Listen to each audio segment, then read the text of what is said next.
చేప పిల్లలు కూడా ఉచితంగా ఇచ్చి వారి జీవన విధానాన్ని పెంపొందించడానికి ఆ రోజు తెలుగుదేశం ప్రభుత్వం ఒక మంచి నిర్ణయం తీసుకుంది అధ్యక్ష. ఆ తరువాత ఏ ప్రభుత్వం వచ్చినా ఏ ముఖ్యమంత్రి వచ్చినా దాన్ని కొనసాగిస్తూ వచ్చారు. దురదృష్టవశాత్తు గత 5 సంవత్సరాలు ఈ రాష్ట్రంలో అన్ని వ్యవస్థలు చిన్న భిన్నమయ్యాయి. దాని గురించి నేను చెప్పదలుచుకోలేదు.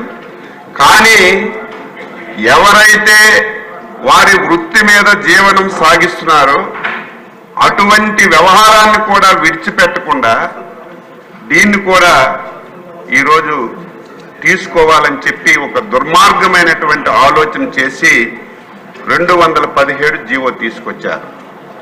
ఈ జీవో సారాంశం ఏంటి? ఈ చెరువులన్నీ కూడా ఆన్లైన్లో టెండర్లు పిలిచి సొసైటీలకు కాకుండా ఆ రోజు ఎవరైతే వైసీపీ నాయకులు ఉన్నారో వాళ్ళ కార్యకర్తలు ఉన్నారో వాళ్ళందరికీ ఈ చెరువులు కట్టబెట్టి మత్స్యకారుల జీవితాలతో ఆడుకోవాలని ఒక దుర్మార్గమైనటువంటి జీవోని తీసుకొచ్చారు అధ్యక్ష. ఒకే తెలిసి జరిగిందో తెలియక జరిగిందో జీవో తీసుకొచ్చారు. తీసుకొచ్చిన తర్వాత ఎంటైర్ మత్స్యకారులందరూ రోడ్డు మీదకి వచ్చారు అధ్యక్ష. అన్ని రాజకీయ పార్టీలు ధర్నా చేశారు, దీక్షలు చేశారు. కనీసం మత్స్యకారు సంఘాలని పిలిచి ఈ జీవో వల్ల మీకేమైనా నష్టం జరుగుతుందా, ఈ జీవో వల్ల మీకేమైనా ఇబ్బంది ఉందా తెలుసుకొని ముందుకెళ్లవలసినటువంటి ప్రభుత్వం బాధ్యత రాహిత్యంగా ధర్నా చేసినటువంటి మత్స్యకారులపైన అక్రమైనటువంటి కేసులు పెట్టి రాజకీయ నాయకుల మీద కేసులు పెట్టి ఈ జీవో అమలు చేయడానికి ప్రయత్నం చేసింది అధ్యక్ష.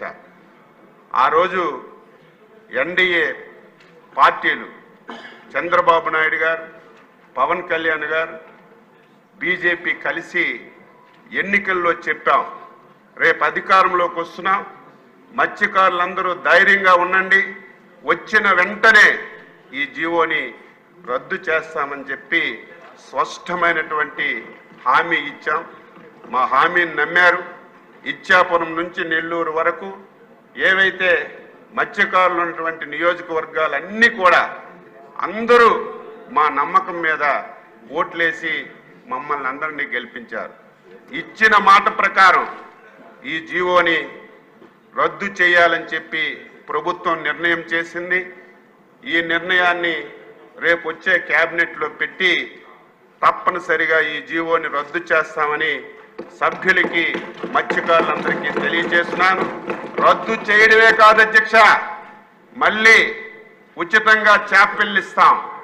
మళ్ళీ మీరు మత్స్య సంపద మీద మీ కుటుంబాలు బాగుపడడానికి, మీ పిల్లల భవిష్యత్తును బాగు చేయడానికి ఏవైతే 2014-19 మత్స్యకారులకు ఒక స్వర్ణయుగం లాగా ఇప్పుడే గౌరవ శాసనసభ్యులు చెప్పారు, వాళ్ళు ఇచ్చాం. వాళ్ళు ఏవైతే పట్టిన చేపలు నిల్వ చేసుకోవడానికి ఐస్ బాక్సులు ఇచ్చాం, అవి తీసుకెళ్లి మార్కెట్లు అమ్మడానికి 2 వీలర్స్ ఇచ్చాం, 4 వీలర్స్ ఇచ్చాం, కోల్డ్ స్టోరేజ్లు పెట్టాం. కానీ గత 5 సంవత్సరాలు ఒక్కరికంటే ఒక్కరికి ఒక్క పైసా ఇవ్వలేదు. నేను మళ్ళీ అందరికీ హామీ ఇస్తున్నాను, ఆర్థికంగా చాలా సమస్యలు ఉన్నాయి. ఆ సమస్యలన్నీ కూడా అధిగమించి వీలైనంత తొందరగా మళ్ళీ ఆ పథకాలన్నీ కూడా పునరుద్ధరించి మత్స్యకారులంటే తెలుగుదేశం, తెలుగుదేశం అంటే మత్స్యకారులు 42 సంవత్సరాల నుంచి ఈ పార్టీకి నమ్ముకున్నటువంటి కులం ఏదైనా ఉంది అంటే మత్స్యకారులు. కాబట్టి వారికి అన్ని విధాల ఈ ప్రభుత్వం సహాయం చేస్తుందని స్పష్టంగా ఈ సభ ద్వారా అందరికీ హామీ ఇస్తూ ఈ అవకాశం ఇచ్చినటువంటి మీకు ధన్యవాదాలు తెలియజేస్తూ సెలవు తీసుకుంటున్నాను. Question number 85